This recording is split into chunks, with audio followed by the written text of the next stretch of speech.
Assalamualaikum warahmatullahi wabarakatuh. Selamat siang buat semuanya. Sebelum kita memulai topik pro kontra dalam putusan Iskogen dalam pemberlakuan batas maksimal, untuk mengizinkan kita memperkenalkan dari kita kelompok 1. Nama saya Cecarino Gibrani Anwar, NIM saya 131220037. Nama saya Pemimpin Rizkita Putri dengan NIM 13122200029. Saya Keisha Dima Syakira, NIM 131220005. Saya Shirley Alfiani dengan NIM 131220071.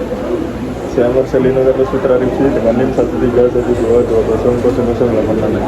Saya Rahmat Satria dengan NIM 13112200084. Berikut adalah anggota kelompok kita, yaitu yang berjumlah 6 orang, dan kita berkesimpulan bahwasanya kita memilih pendapat pro dengan kontra dengan pemberlakuan batas maksimal usia cawapres dan capres apabila dikaitkan dengan penyelesaian Iskogen dalam hukum internasional. Video berikut akan menunjukkan. Assalamualaikum warahmatullahi wabarakatuh. Sebelumnya perkenalkan, saya Temerina Rizkita Putri bersama rekan saya Keisha Dima Syakira. Kami berdua adalah yang akan menanggapi dari sisi pro dari kelompok 1 mengenai pembatasan usia maksimal yang sedang diajukan dan bahkan sekarang kabarnya sudah ditolak oleh putusan MK, tapi masih menjadi hot topic di negara kita ya. Nah, kita akan mengaitkan tanggapan tentang pro kita terhadap Iskogens. Jika dilihat dari segi kesehatan, adanya risiko tinggi terkena penyakit dan kesehatan menurun, menyebabkan kinerja menurun dan tidak maksimal dalam menjalankan tugas.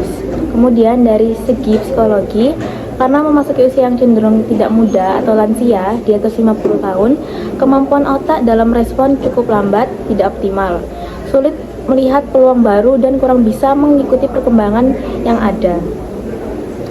Nah, selanjutnya, kalau dari sisi teknologi sendiri, karena bila kita melihat ya, usia di atas 70 tahun pasti kurang bisa mengikuti perkembangan teknologi, apalagi di era globalisasi ini kita dituntut untuk menguasai teknologi, bahkan bersaing dengan teknologi. Jangan sampai kita yang dikontrol oleh teknologi, jangan sampai teknologi yang mengendalikan kita.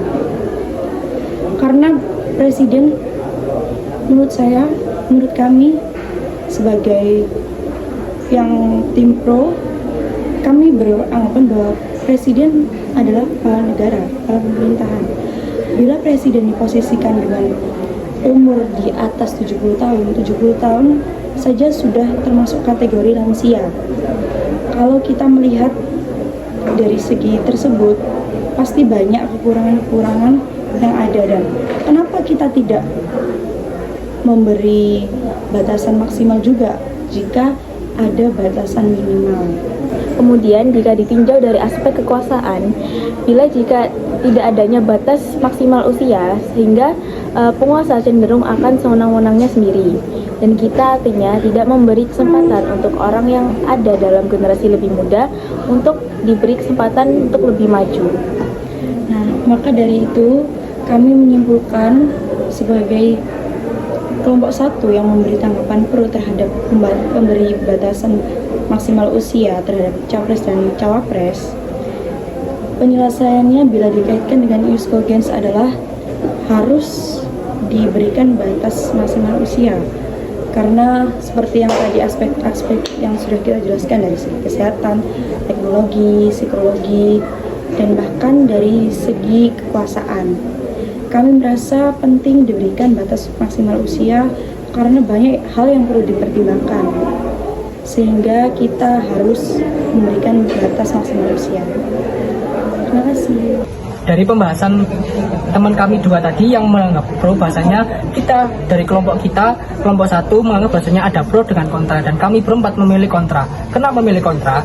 Karena gini, putusan Mahkamah Konstitusi yang diajukan ke Mahkamah Konstitusi itu ada 5 perkara tentang batas maksimal, tetapi sayangnya itu semua ditolak. Tetapi di sisi lain ada namanya batas minimal, yaitu putusan nomor 90, yang dimana batas minimal ini digugat untuk menentukan batas minimal presiden.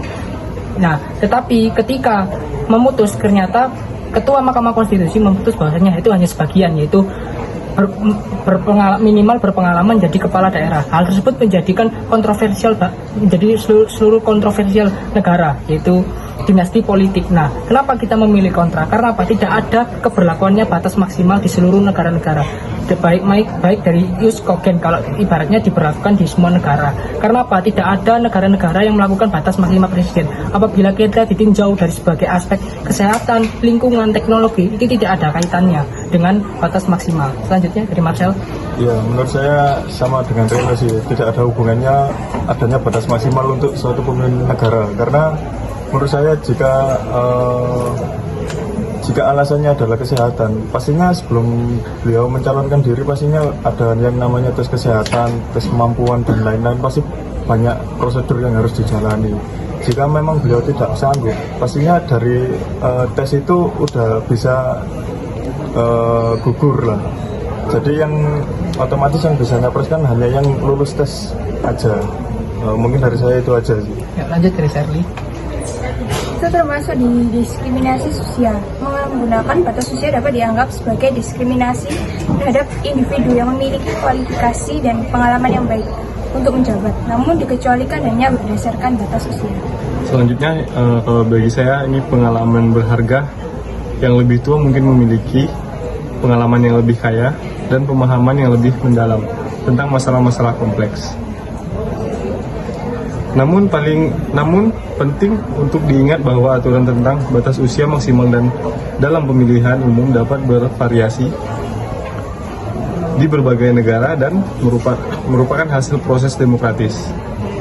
Terlepas dari pendapat kontra ini, alasan dibalik batasan usia tertentu seringkali didasarkan pada pertimbangan tertentu yang mungkin melibatkan kesehatan dan produktivitas dalam menjalankan tugas-tugas kepemimpinan. Baik, terima kasih. Panian. Mungkin itu saja yang dari kita berempat dengan kontra, bahwasanya kita berkesimpulan bahwasanya dalam jus cogen apabila diberlakukannya batas maksimal itu tidak ada kaitannya dengan ibadah presiden. Namun dengan faktanya di kondisi sekarang bahwasanya negara-negara itu banyak sekali usia presiden yang mencapai 80 ke atas dan buktinya aman-aman saja. Apakah itu menjadi problematik? Nah, tentu tidak.